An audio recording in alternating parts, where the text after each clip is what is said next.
Okay, let's talk about dialysis today, guys. I know it's a sore subject. It's something that people don't like to really remember. If you were on it, think about it if you're about to go on it, or if you're currently dealing with it or dealing with a family member that's currently undergoing it. I get it, trust me. It is a sore spot in our family life too, because though we are currently on the back end of everything, we were going through it for several years, 8 to be exact. So we understand how difficult it is, but it is something that we were able to utilize in order to keep my daughter alive. Some people don't realize how important kidneys are, but we definitely as a family know how important your kidneys are.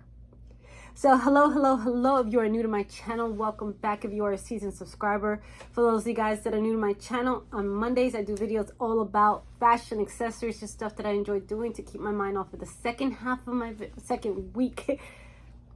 second half of the week videos, which is all about my daughters in their challenge and battles with TSC and FSGS. TSC being tuberous sclerosis complex and FSGS being focal segmental glomerulosclerosis, which is a rare kidney disease that causes scarring in the glomeruli, which again, it's another battle that we have to go through, right?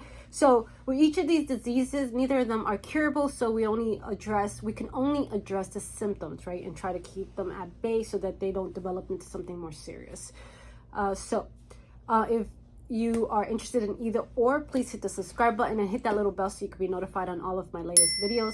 Also, please don't forget to hit the like button and comment below so that you can help me with the algorithm gods and help me to continue to grow my channel and get my message out there. So, and I hope you're all having an amazing day. Let's get started. So dialysis, what is it? It's a procedure that pretty much removes the waste and excess fluid from the blood when the kidneys are no longer functioning properly. So it's a type of like a renal replacement therapy, you can call it, or you can also use it in pretty much in waiting to get a kidney transplant. Unfortunately, there are certain scenarios where you're not eligible for a kidney transplant. There are different scenarios. So dialysis is just your form of staying healthy, and unfortunately, it does become more and more difficult to stay on dialysis just because it's brutal on the body. It's not an easy process. It becomes exhausting after a while, and it's just like your body just can't take it anymore. Unfortunately, a big part of dialysis is that it can lead to heart failure, which is most of the cases why it does become challenging, because you kind of have to not only manage your kidney functionalities overall, since you don't have kidneys, it's cleaning your blood, but you also have to manage everything else in your systems, because unfortunately kidneys are a huge part of the overall health of your body overall, right? So there are two types of dialysis. One is hemodialysis, the other one is peritoneal. With hemodialysis, which is the main one that my daughter was on for a while, this is all about diverting the blood to a machine for cleaning. Peritoneal dialysis is a type of dialysis that it pretty much involves filling the belly with the fluid, or I think it's a dialysate, if I'm not mistaken, through a catheter. This one's typically done from home, and that one's done 7 days a week, all night long. So my daughter's done both. So with the hemodialysis, that one's done usually in a hospital or in a clinic.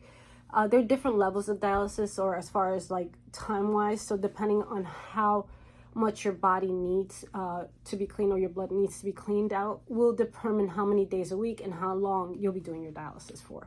So with my oldest daughter, she was on dialysis for close to 8 years. She had to do it 3 times a week for 3 hours.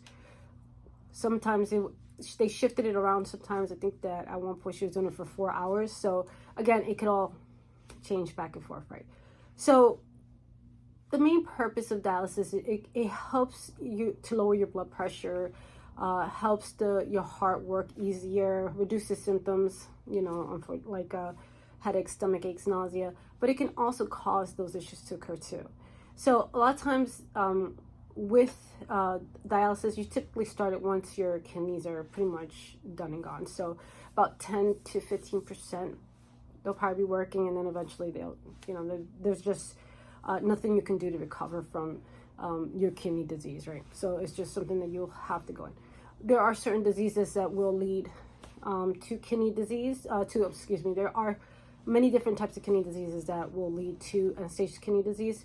My oldest daughter had the genetic, my daughters, both of them have the FSGS gene, which is, it can lead to end-stage kidney disease. But again, unfortunately, just like TSC, FSGS is just, you don't know what's going to happen. You don't know if it's going to end in end-stage kidney disease or if you're going to be able to manage it throughout your life.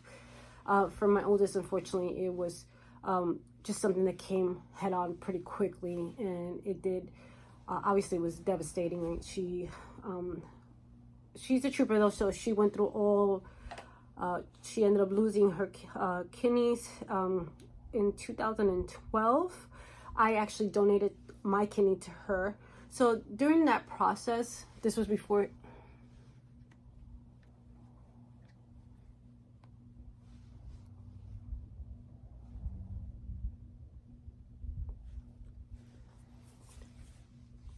so during that whole process, when I first gave her my kidney, it worked pretty quickly, but there were a lot of hurdles to get her to get the kidney in a very healthy place, right?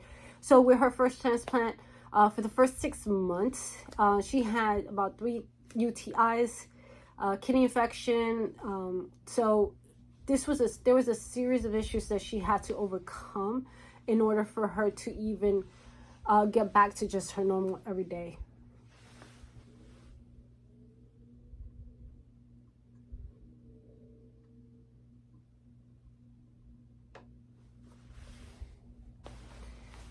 So along with those infections that she got, she ended up, I think the first 6 months were the biggest part of her struggles. She had, for the first 3 months, I think she had like 3 UTIs, kidney infections, 2 kidney stone surgeries, 2 stents removed. Kidney stones were the main part of her infections. So she consistently had these unfortunate infections that caused her a lot of issues, and they had to keep going in and removing a kidney stone. That they forget one kidney stone, then they have to go back in and just do this whole song and dance. So for example, in December of 2012, so it was 12/12/12, by the way, by January, so in January and February, March, she had UTIs each month. Then in April of 2023, the kidney stones that she had were removed, or so they thought. In May 2023, she got another kidney infection, and then they found out that they had missed a kidney stone. So they went back in June and removed the other one. So the kidney stones were pretty much causing all of her infections, unfortunately. They didn't get all of the stones out in the first go around, so they had to go back in and have the last kidney stone removed, which caused the kidney infections, and then eventually they had to go back in and have 3 stents removed because they were also causing infections. So yeah, it was a pretty crazy ride right after she ended up getting my kidney. We did go through our struggles. Again, this is specific to our journey, but this isn't specific to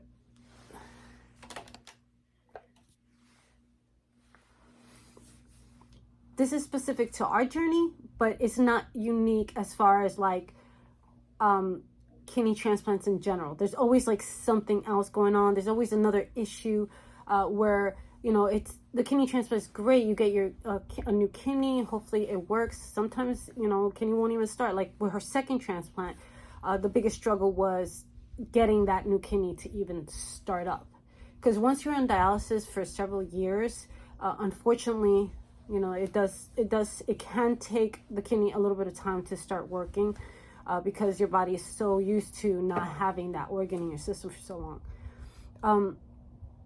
But to kind of go back to the original transplant, with that transplant, she only had it for 2 years. Unfortunately, she did lose it at about 2 years later. Again, we're not 100% confirmed, but more than likely it was due to that the cryptococcal meningitis that she ended up catching in May of 2015.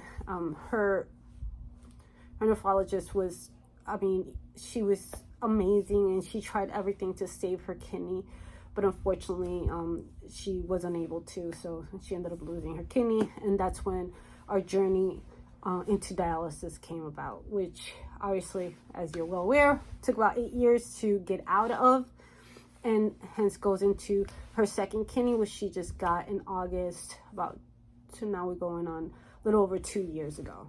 So her kidney's been doing good. Her numbers have been great. Just she has other things that she's been going through more than anything, her high anxiety, just always worried every day about losing her kidney. But overall, she has been doing a lot better than obviously she was prior to that. Now, just to kind of talk a little bit about dialysis. Dialysis, obviously everybody's body is different. So everyone's gonna go through it in a different way, form or not. But it was, for my daughter, doing it at a clinic was a lot more effective for her than it was doing it at home. She ended up catching several infections at home. It just didn't work out for her at home. So not that it won't work out for anyone else. Please, this is all, like, I wanted to kind of get back to just making sure that I let you guys know that obviously I'm not a doctor, I'm not a nurse, I don't have a background in the medical field. This is just our real life experiences and what we had to overcome to get our daughter right now where she is in this, in a healthier state. A big journey, fought like hell. We had to go through different clinics to get approved again, to get on the kidney list because of the meningitis infection. And just please note, that's probably one of the most difficult things to do, is get on a kidney transplant list if you have an active infection or something that takes a long time to clear out of your system. Very difficult to get on a kidney list, but don't give up. We didn't, and we're here. So please don't get discouraged when I say it is hard, but you can definitely get there if you continue to push forward, continue to fight, and be the biggest advocate. If you are a parent for a child on dialysis or a child with kidney disease, be your child's loudest advocate. Make sure that you're seeing nephrologists on a consistent basis. Make sure you're doing those health checks.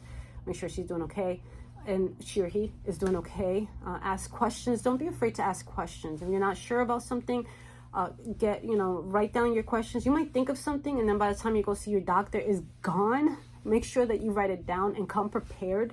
Also, make sure that the doctor has your most updated medications, especially if you're seeing several doctors like we do. We see a lot of different doctors, nephrologists, neurologists, hematologists, GI. We see them all. She sees cardiologists, but both of my girls see several different doctors. So just make sure that they have all of your updated medications. And if you go see a doctor, make sure that you're telling that doctor to fax over the information that you just got from that other doctor, so they can stay in alignment. So thank you guys for listening in. I hope this was informative. I hope I was able to maybe even possibly answer a couple of questions for you. If you have any questions, though, feel free to comment below. And thank you again. Please don't forget to subscribe to my channel, and please don't forget to hit the little bell so you can be notified on all of my latest videos. And please don't forget to comment, like my videos, so you can help me with the algorithm gods, and please help me continue to grow my channel and get my message out there, because I think that's really important for us parents, or just someone that you're caring for. It's really important to get that information out there, because you might be undergoing some issues, or you might be facing some issues that are very difficult and very challenging, and you don't realize that someone out there might have a similar situation or scenario.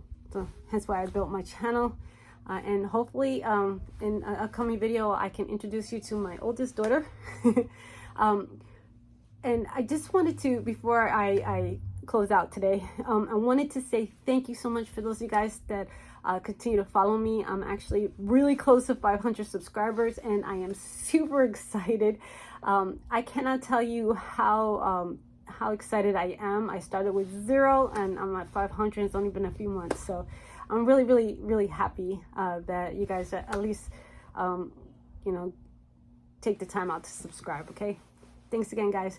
And please don't forget to focus through and evolve. Ciao.